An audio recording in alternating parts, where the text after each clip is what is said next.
Chapter 4, Section 32 of the Constitution of the Federal Republic of Nigeria. Number 1 on the list, right to life. Number 2, the right to dignity of human person. Number 3, right to fair hearing. Number 4, right to private life. Number 5, right to freedom of thought, conscience, and religion. Number 6, right to freedom of expression and the press. Number 7, right to peaceful assembly and association. Number 8, right to personal liberty. Number 9, right to freedom of movement. And number 10, right to freedom of discrimination. Now, the above are the fundamental rights in Nigeria as embedded within the 1999 Constitution of the Federal Republic of Nigeria. The big question is, are these fundamental rights in Nigeria enjoyed by Nigerians, as the case may be? Majid, what is your take? Thank you very much. I think we've made a steady progress in our constitutional democracy in the past 17 years. I think rule of law has gradually and progressively been entrenched by our democratic experiences.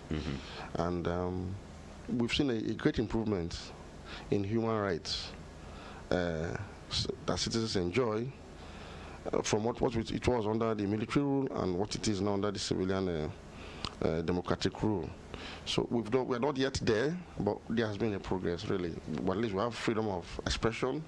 The Nigerian press enjoys quite a number of freedoms, which was actually entrenched with the passage of the Freedom of Information Bill. I don't think she agrees with you. Oh, you can see the look on her face. Olive, what is your situation? I think the only right Nigerians enjoy is the freedom of thought and religion. But then again, in the religion, you begin to question with what we see happen every day in the country. But for me, I think the only rights Nigerians really enjoy is the freedom of thought. So you don't agree that the freedom of information, the freedom of speech, expression. You're not even allowed to express yourself in a way, because we begin to hear now things like hate speech and and all that, and a lot of people are making it look like everything now is hate speech. Even when you try to point out some things that we think are not going on the right way. So I really don't think these rights are being enjoyed by Nigerians. It's either Nigerians don't know their rights, or they are not allowed to express it. But would that be a complete situation? Wealth? I would like to differ from our point of thought. We must state it clearly that Nigeria in recent time have really been enjoying those fundamental human rights. I recall during the era of the military government, I knew how I was dealt with severally. I recall during the Kayama Declaration in 1998 in Bayelsa State, that was one bad experience I can't forget. But what the military did to me, I don't have to commit any offense, but for the fact that it was a military regime, you don't obey before complaint, that was the word. But coming now in a democratic era, I must say, to a large extent, we have been enjoying this right, but not to the fullest, not to that level that we should be enjoying. I think there are still some infringement, there are still some limitation, because when the rights of people is what defines a democracy, is what distinguishes a democratic government from a military government. But when these rights are infringed, it therefore presupposes rather that a democracy does not function. We will now have a dysfunctional democracy. And I must state also that the rule, the rights you've just listed, most of them are borrowed rights. They emanate from what we call the Universal Declaration of the Human Rights. And these rights, when exported, you see that every government tries to reduce, or should I say, try to gauge the level at which they should be enjoying this right. Going it further, I would like to say, yes, there are some levels of improvement, but we need to see more. We need to enjoy more freedom in our country. Majid, what is the general perception of human rights to a common man on the streets of Nigeria? Actually, as Olive rightly said, a lot of Nigerians don't even know what constitutes their own human rights. They don't know what they are entitled to. They do not actually understand what, as citizens, they are allowed to do and not to do. And that is because of the low, level of civic education on human rights among the general populace. I mean, a lot of government institutions, political leaders, in one way or another, violate people's fundamental rights, but they don't even know their rights have been violated. They feel, I mean, it's just right, it's just normal. So I think a lot of education needs to go into what constitutes fundamental human rights, through not just through civic education, but even through the regular educational curriculum, through primary. What about press freedom? Do you think that the press has been able to enjoy that much freedom so far? Relatively, if you compare Nigeria's press freedom records with other developing democracies like Nigeria, I think we've fared quite well. I think we've pushed. We have. I mean, our media, our press, our organized media community have pushed the frontiers forward, despite restrictions and inhibitions, sometimes even leading to violence against media practitioners, even death. But somehow, I think that resilient spirit is there, and they've been able to push the boundaries. And what is your reaction? Let's go to Olive. The recent, I mean, there were reports of a recent, how do I put it now? What is the right word to use?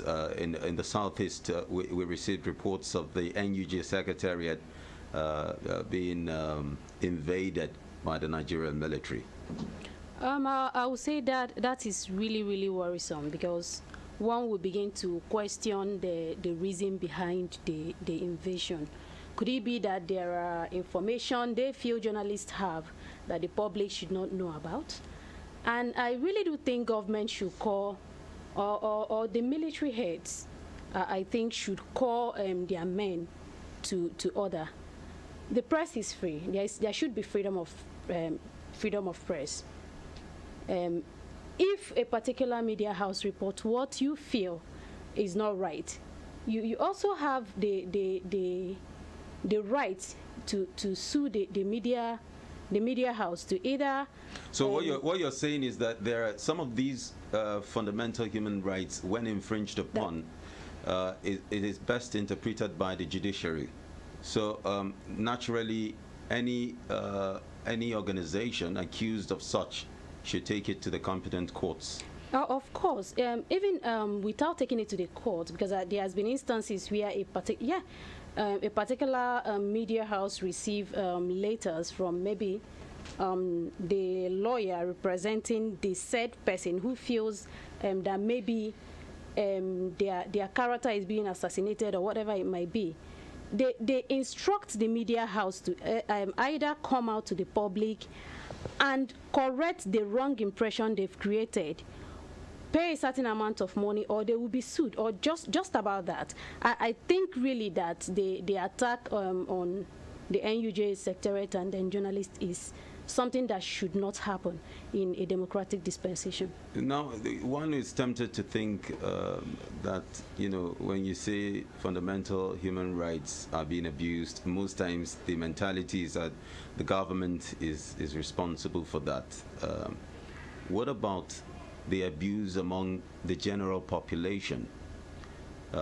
You have the issue of kidnapping, for instance. Somebody is locked up in an unknown location for months, all in the name of your family needs to give us a ransom or whatever. Is there an abuse there? And I mean, what kind of what do you generate from that, Majid? Issues of kidnap actually come under crime. It's crime. They are criminal activities. They are not so much. They're not to be treated as violation of fundamental human rights. Actually, only government can restrict your fundamental human rights, because they are the custodian of the Constitution. They are to guard. The government is the guardian of the nation. So any other person who attempts to restrict your movement it falls under crime. It should be treated as a criminal offense.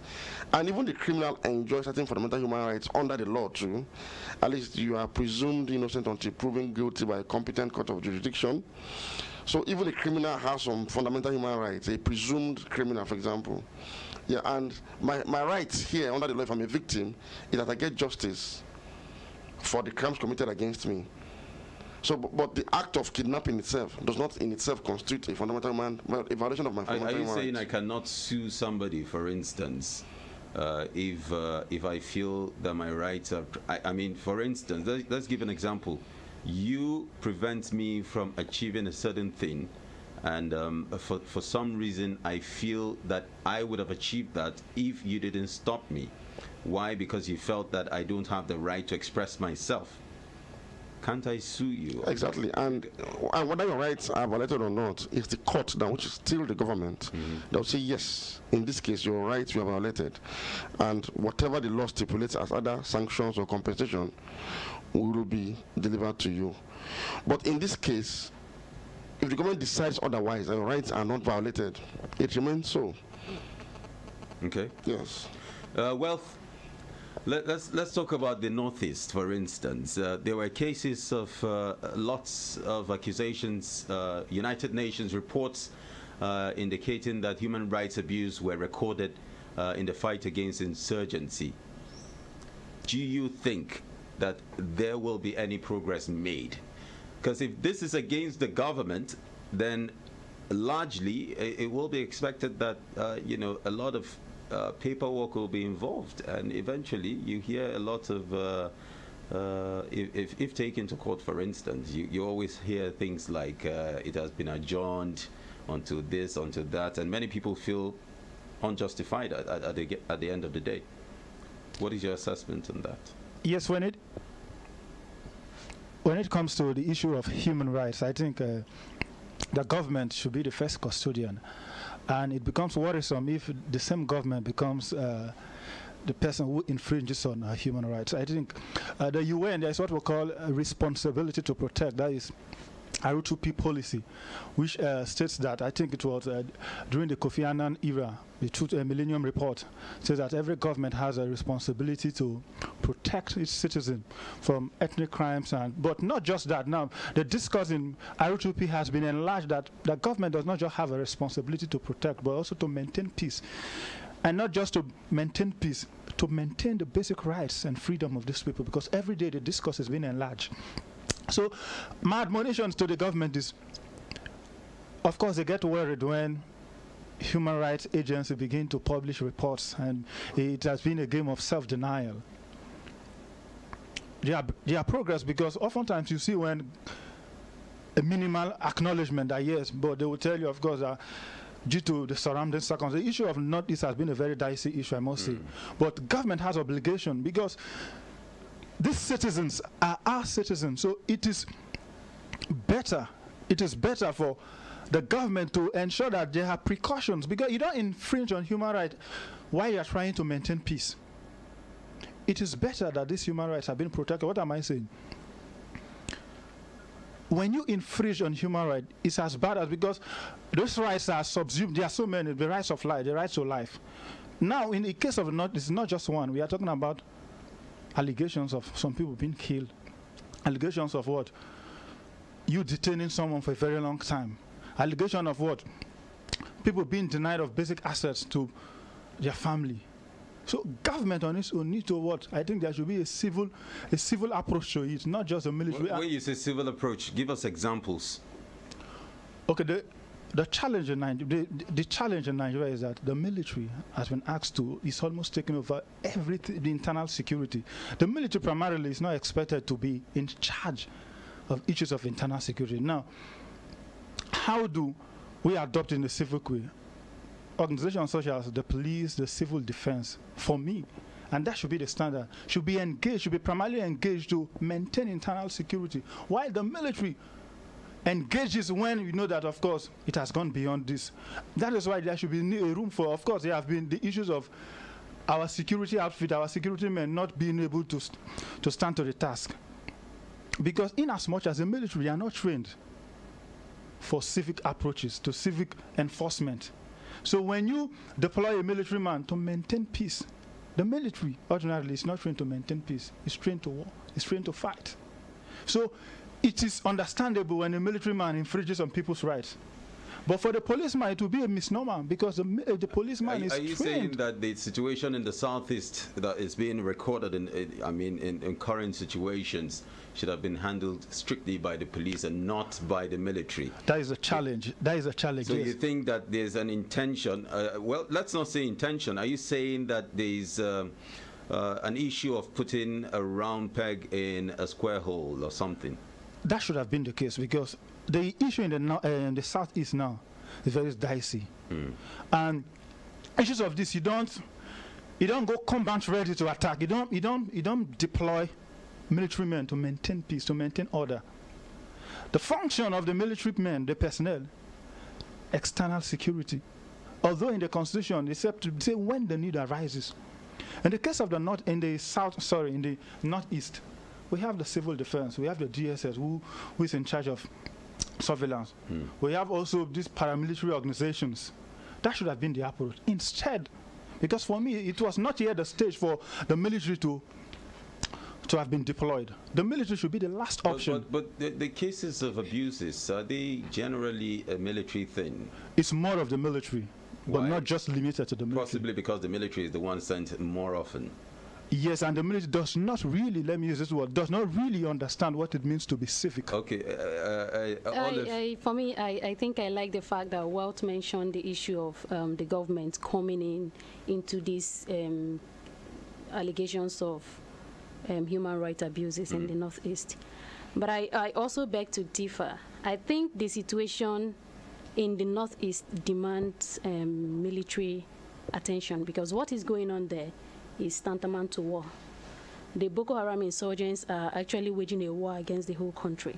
So there is need for military to come in to kind of intervene to calm the situation. But then on the issue of human rights abuses, these issues, the allegations have been on, and at the end of the day, the military comes out to deny the allegations. I really do think that there is need for government to set up a kind of independent investigation into the issue. Let's even know if these allegations are true or not, and then we know how to stop it.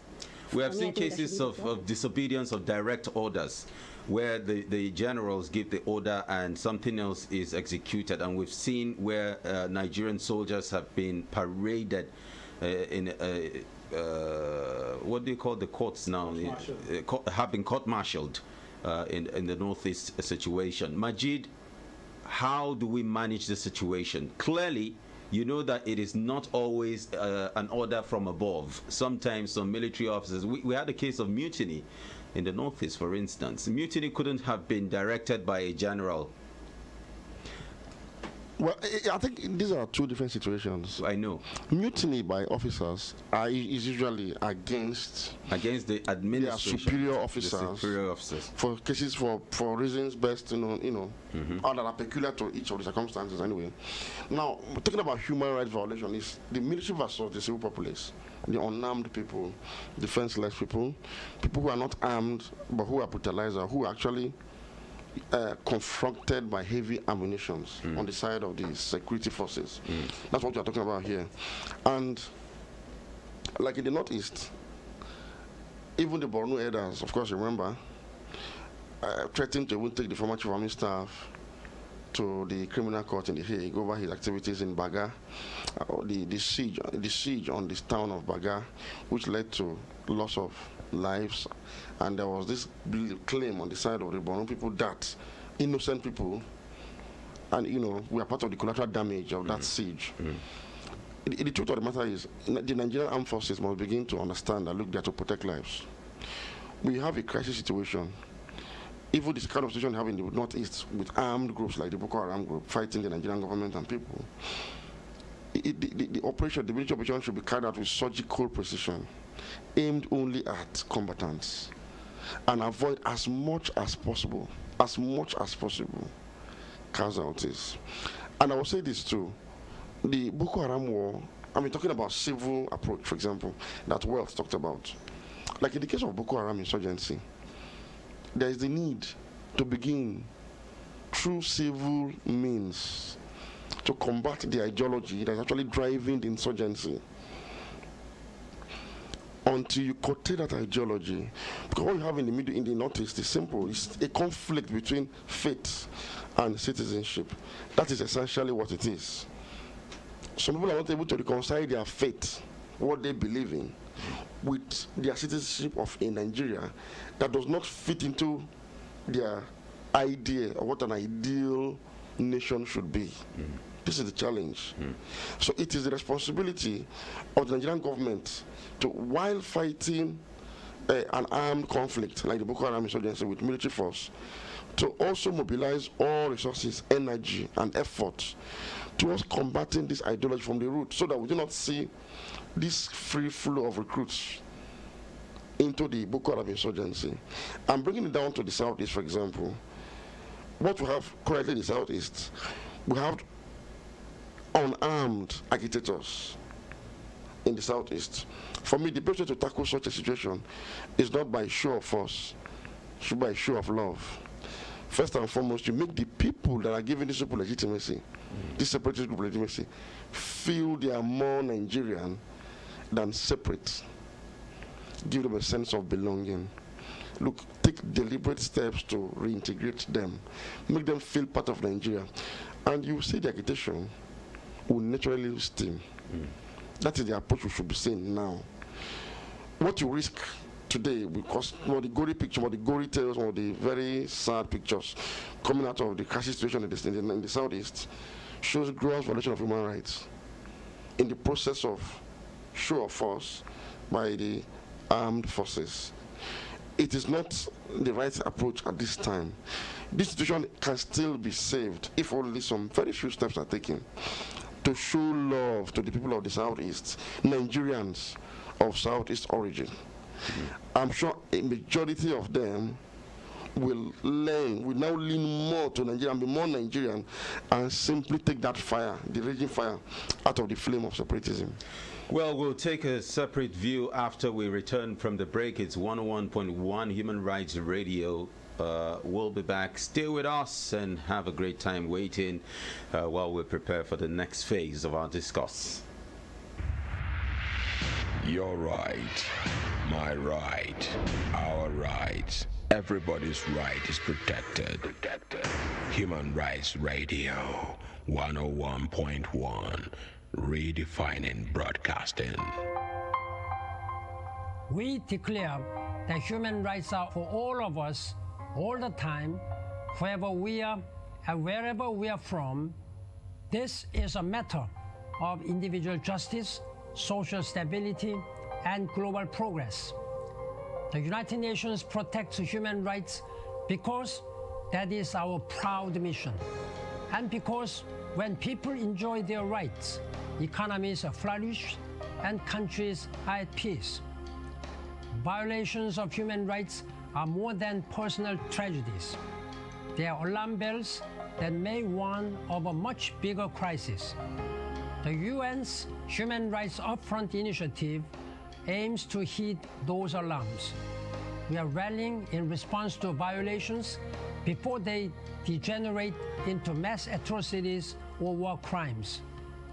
Everyone can advance the struggle against injustice, intolerance, and extremism. I call on states to honor their obligations to protect human rights every day of the year. I call on people to hold their governments to account.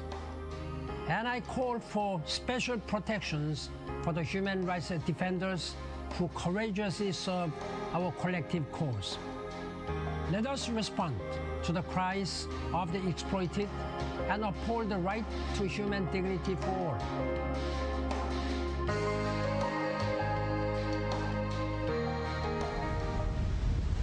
Human Rights Radio. Your right, my right, our right. Everybody's right is protected. Human Rights Radio 101.1, redefining broadcasting. Welcome to X-Ray on 101.1 Human Rights Radio, and we're talking about the fundamental human rights of Nigerians as enshrined in the 1999 Constitution of the Federal Republic of Nigeria. And we've been talking about information of situations across Nigeria, but now we're moving to the next phase. Some of the pockets of activities that have been going on in recent times, we've seen instances like that from yesterday. Materials credited to the Premium Times and some of the news sources with videos of how dirty water, for instance, is being served to some of the arrested persons in certain parts of the country to drink. We've seen instances of flogging and all of that. How do you assess the situation? There's need to have a fundamental shift in approach whenever the armed forces is deployed for internal security activities. You only do this in an occupied territory. Even at that, you are liable to be prosecuted for war crimes. Even when you do this on an occupied territory, you do not treat fellow Nigerians who are unarmed under any circumstance. Not even POWs. What if they are resistant? That does not warrant such dehumanizing and humiliating situation where somebody is forced to drink dirty water and drown in it. It's not. It shouldn't. There are civil. There are civil procedures. These are common things that have been recorded in the annals of history. If you look at it, I mean, from the military up to, in fact, if you get arrested by some military persons, because not all of them do that, you are likely to be given that kind of corporal punishment. No, it's wrong. We've seen it. I have seen it. Some of us have been victims. Mm-hmm. So it's dehumanizing. It should not continue. It's wrong. It's very, very wrong. It erodes patriotism on the part of Nigerians, because when you see a soldier, you should feel safe. You should feel that a big brother is around. Somebody who will protect you. Somebody who will tolerate your nuisance. Even if whatever you do, somebody you can smack and simply holds you with that strong arm because it's to protect you, even in your madness. You do not treat a man, even if somebody is outrightly insane, you don't treat such a person with such inhumanity. We quite know that the President, Muhammadu Buhari, has also reiterated the need for the respect of human rights in Nigeria. In that case, if this video gets to him, what do you think his reaction will be? Wealth. It's interesting to hear that he has shown some level of concern, and the government, I think there needs to be he has to be very deliberate in demonstrating and tackling this issue. Of course, I respect him as a man of courage. He's a patriot, a man who fought to keep Nigeria one. But in this era, he has to show more willingness to safeguard and protect the rights of these people. If I were the president, what I would have done at such a time is to go to the scene now and enforce some level of hope to the southeast, where you see that some people are so saddened by what is happening, because from the video I watched was so and let me tell you, the dignity of a citizen is what fosters patriotism in any country. If I'm not loved, you have no reason to call for patriotism. So I think the president, he's doing well, and it's encouraging to hear that he has, but we want to see official statement, at least to show that we are condemning, and to see that those who compel Nigerians to such dehuman act, dehumanizing act rather, that such people are brought to the books. That should be the tax. Unfortunately, you're not the president of the country, and we wish you the best if you become one, because I know it can't be easy for him. However, Olive, what's your reaction? When I saw that video yesterday, I was pretty touched. And I think the military really needs to address Nigerians first on the authenticity of that video, because I mean, but the anything military can happen came out anywhere. they have denied any form of invasion, unnecessary invasion. Well, that is what I'm saying. So they cannot be held responsible if they have said they are not responsible for it. That is why I said we really need to authenticate that video is truly from Nigeria. That's why, yes, of course, and that's why we have said it is not our material. Yeah, exactly, exactly, our Nigerian military. And because I mean, anything can happen. We've had instances where Boko Haram members dress as or are led to dress like military to perpetrate acts and and all that. So the first thing to do is really to carry out an investigation to first confirm if that particular incident happened, if it happened in Nigeria, if the people involved are from the Nigerian military, and then we will also expect the government to take action. All right, so if you want to be part of this discourse, you are free to call us up. I'm trying to get the number out for you so you can be part of the discussion. They are not even allowing me to call the number. Well, let's see our first caller on the line and his reaction. Possibly a victim of human rights abuse. We'd love to hear that from you as well. Hello? Hello? Oh, good morning. Good morning. It's good to have you on the program. This is Ifeanyi from Buhari. Ifeanyi, you called yesterday, right? Yes, first caller. All right. Thank you for joining us. Thank you very much, sir. Please go ahead. All right. Talking about fundamental human rights, I think it is the basis on each human existence is best. But it's unfortunate that in Nigeria it is not respected as much. Because, and the only reason why it's not respected so much is a country where life and dignity is not respected so much, then one should expect less of respecting the human rights of such individuals. That is why our ministry is always on the picture. You see, ministry address those who are not in khaki uniform as bloody civilians, and then no law in Nigeria holds military and their activities. How can we start talking about respecting human rights when Nigerian law does not hold soldiers accountable to their actions? So it is high time the government begins to value life and dignity of our citizens and make the military be held as responsible and accountable to their actions. And especially when it is unlawful, it can be applied to our leaders. Let our leaders lead by example. You see our government drive on the traffic, you see them do the traffic, commit all sorts of things, and nobody questions them. In Nigeria, it is only a country where you behave the way you want once you have your money and the affluence.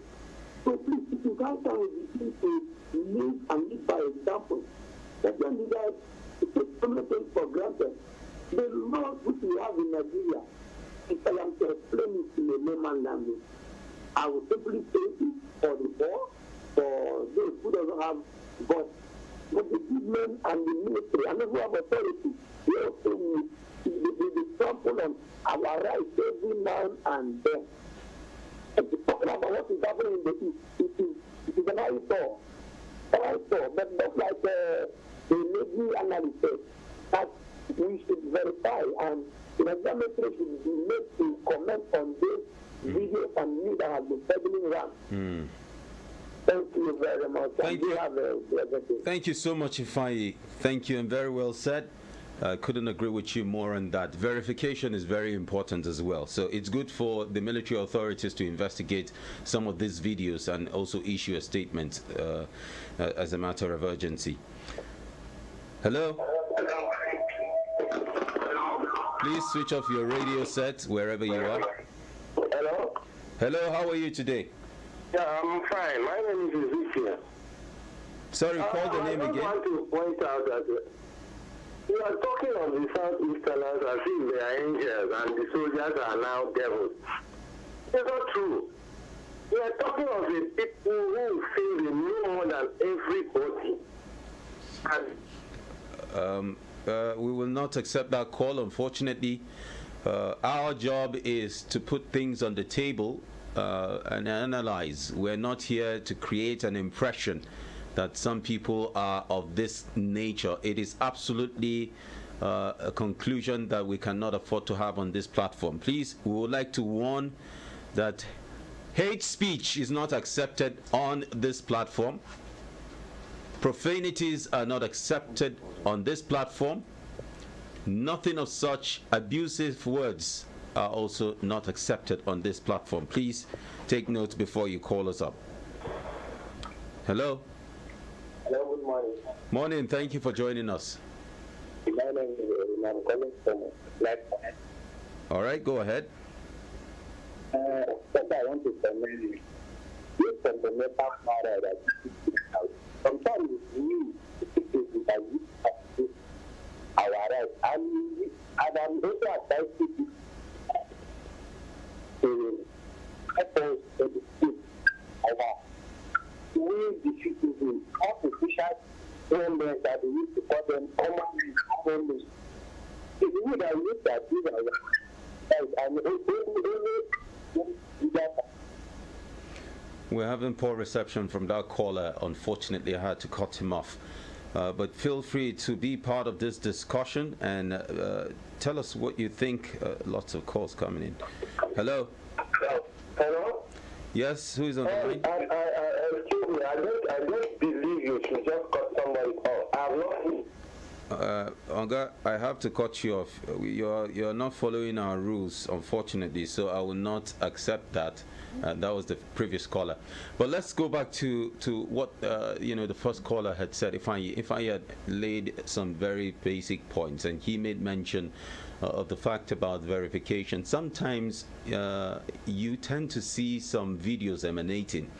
And we've seen that instance, especially during the Northeast situation in its height, where videos have been posted by some media organizations made to look like they were occurrences that were happening in a particular inflamed area. Meanwhile, it turned out to be a non-Nigerian video. Yeah. How do we handle that? I mean, what do you think the military can do to avoid some of these? Yes, it's important for the military, government generally, to have a more effective information management system, because fake news is largely responsible sometimes for conflict and violence, because it stokes emotion. It brings out that sentiment in you. It appeals to your most sensitive sentimentality. So in this case, there is need for the armed forces now to make it clear pronouncement on that video that look, it does not emanate from us. This is not us. This is not our men. But if it turns out to be, then they should pledge to look into the issue and bring the perpetrators of such inhuman treatment to fellow Nigerians to book. Simple. And I'm sure it will calm frayed nerves. Olive was scared when she heard the last caller, and she was like, giving me the signal. I really think there is need for Nigerians to see injustice to one Nigeria as injustice to the other. It's quite disheartening when you see people from one section of the country rejoice when a particular section of the country is being maltreated, whatever it is. I've seen this happen everywhere, not just in the north, not just in the southeast, but even in the south, northeast, and I mean across the country. We tend to rejoice at other people's pain. I think we really need to imbibe the spirit of nationalism and see ourselves as first Nigerians before our tribes. If a Yoruba man is suffering, I mean, he bleeds blood. If an Igbo man is suffering, he bleeds blood. We are all first Nigerians before our tribe. And if a particular group or a particular person is being brutalized by the Nigerian military, or allegedly brutalized by the Nigerian military, the first thing to do is to condemn the act, because it's actually an inhuman treatment being meted out to a fellow human being like you. In fact, not even just like a fellow Nigerian, I think first we should first see ourselves as humans before anything else. If something is going on wrong with your brother or your sister, I think you should sympathize with that person and not just come out to rejoice because it doesn't affect you. It's very, very wrong. Let's take another call coming in right now. Hello? Yeah, I'm sorry. I'm also X-Ray. This is X-Ray on Human Rights Radio. your program. Go ahead. What's your name? Where are you calling from? I'm owner the next time. You got my phone. Hello? Hello? Wealth, what is your reaction? I think what is critical at this time is for us to see ourselves as Nigerians before. So you agree invariably with Olive? Totally. And I want to cite this example. In South Africa, in East Africa, these are people who went through, especially in East Africa, we had the Maji wars and those other wars. In South Africa, we had the apartheid. And after those issues, there were deliberate attempts by government for national reconciliation. So we have the Ubuntu and we have the Ujamaa. These were philosophies and these were deliberate attempts by this government. And what is Ubuntu? Ubuntu is a concept that talks about the wholeness of life, that I am human because you are human. Mm-hmm. The singleness of life, that humanity is what, humanity is what defines man. That's what John Donne said when he wrote his poem, Meditation 17. He said, no man is an island of itself. Say, every man's death diminishes me because I'm involved. Say, therefore, let the bells that toss not just to the preacher, but to the congregation. So what we need to do is not, today the bell is tossing in the southeast. Those of us in the north, in the south, we need to see this as our own rights being infringed upon. That is upon that premise that Nigeria, we can now redefine ourselves and align ourselves as a nation, not nations in a nation. And our forefathers say the color not lasts longer in the mouth of he who values it, right? Chinua Achebe. Yes. All right, guys. So final comments from you, Majid. Do I have anything to add? From what Olive and Wealth have just said, it wraps it up. We are Nigerians. Our identity should be Nigerian. Our ethnic congregation, as it is today, are artificial. Our reality today is Nigeria. That's all from my side. That was a brief one. I was expecting a whole paragraph of wrap-up. Let's hear from Olive. No final comments? For me, my final comment will still be that if we must condemn what is happening in other countries, and then I don't think we should not condemn it when it's happening in our own doorstep. Let's be our brother's keeper. Let's love ourselves. Let's build the country forward. All right, Wealth. Again, I want to repeat what I re-echoed yesterday. To keep Nigerian one is a tax that must be done. But this is only possible if you see me as your brother and I see you as my sister. And for you, our brothers and sisters out there, we'd like to say thank you for being part of Human Rights Radio 101.1 X-Ray. It comes to you weekdays from 9 to 10 a.m. and also on Saturday from 9 to 10 a.m. It's a social, political, and economic-based program, and we try to analyze situations and happenings across Nigeria. I'd like to thank our callers as well. But remember, this is a program that preaches togetherness and tries to look at the Nigerian situation headlong. More will come tomorrow. Have a great time. I'm Peter Kundum. Your right, my right, our right. Everybody's right is protected.